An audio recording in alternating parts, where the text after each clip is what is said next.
हो। अरे जियो रे समाजवादी से ओ छा गईला छा गईला।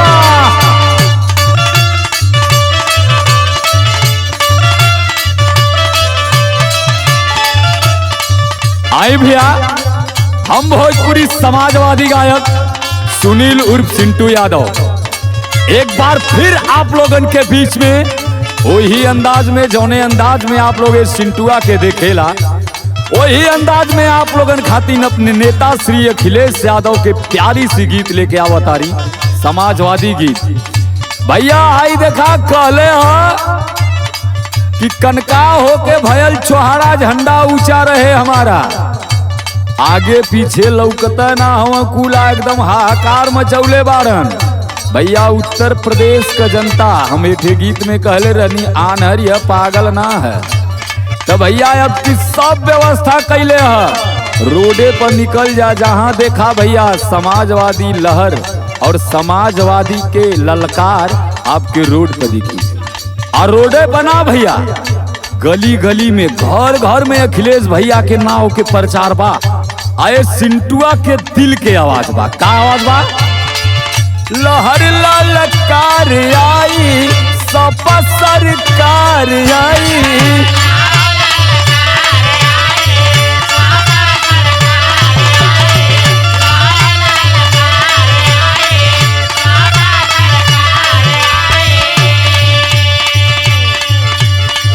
देखला खाली शोरबा कि उत्तर प्रदेश में गुंडाई नहीं है, अत्याचार नहीं है, सामने से दिख रहा है साथियों। और इनकी बर्बरता देखिए कैसे बात कर रहे हैं। कहना है क्या? देख के विरोधी जन के सर्दी बुखार आई,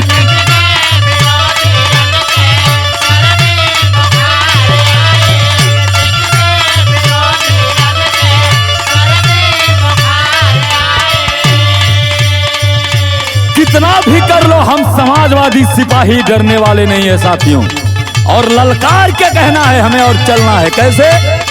चोरवन के चोरी छूटी, गुंडन के गुंडाइया गुंडाइया गुंडाइया, बचपा हटाई हा सपा ले आई हा,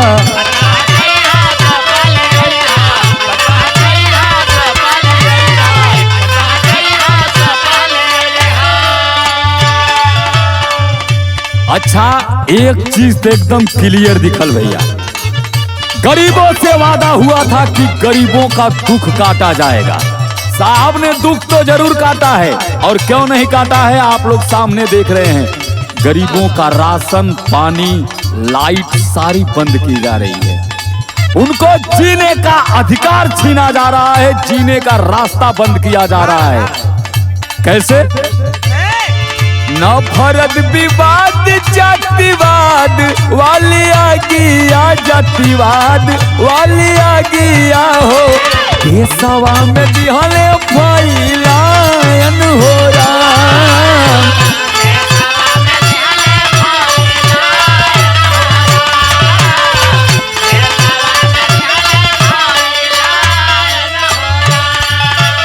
काला धन आने का वादा हुआ था साथियों, मंदिर में चंदा भी हुआ था।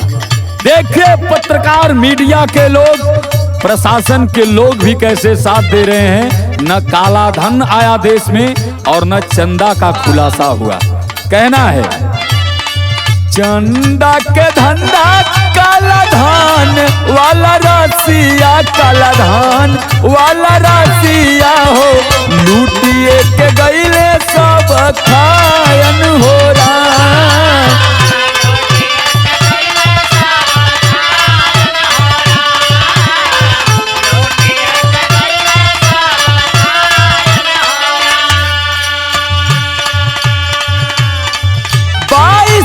चॉइस करी विरोधिन के भगाइया भगाइया भगाइया, भाजपा हटाई हा सपा ले आई हा,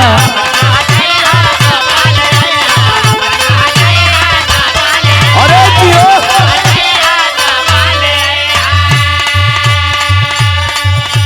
8 रुपया पेट्रोल को 150 कर दिया गया, 200 कर दिया गया, लेकिन आपकी मजदूरी आज भी 100 की 100 पड़ी है। सोचिए, महंगाई के मायने में इस सरकार ने किसानों की और पूरे देश की कमर तोड़ के रख दी है।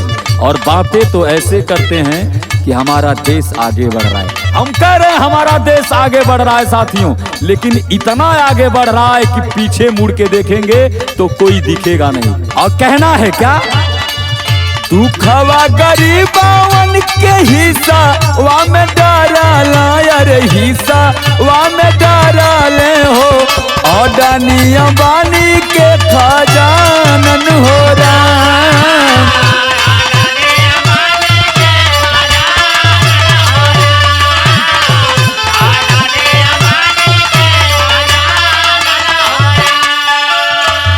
सोचिए, एक सोचने की बात है, लॉकडाउन के समय में बसें नहीं मिलती थी, लोग पैदल आकर के मरते थे। अभी कुछ ही दिनों में देखने को मिला साथियों, रैलियां हुई और इसी सरकार के लोगों ने बसों की लाइन लगा दी।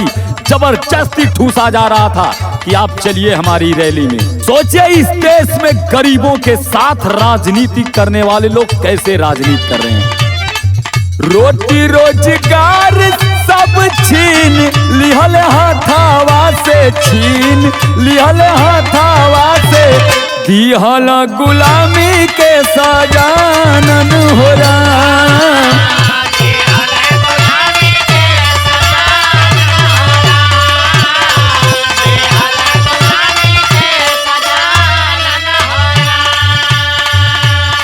तो हमें याद रखना है साथियों, सिर्फ और सिर्फ साइकिल हमारा चुनाव चिन्ह है। सिंधु सुनील राजन बंद भइल पढ़ाइया, पढ़ाइया, पढ़ाइया, भजपा हटैया सपा ले अइहा।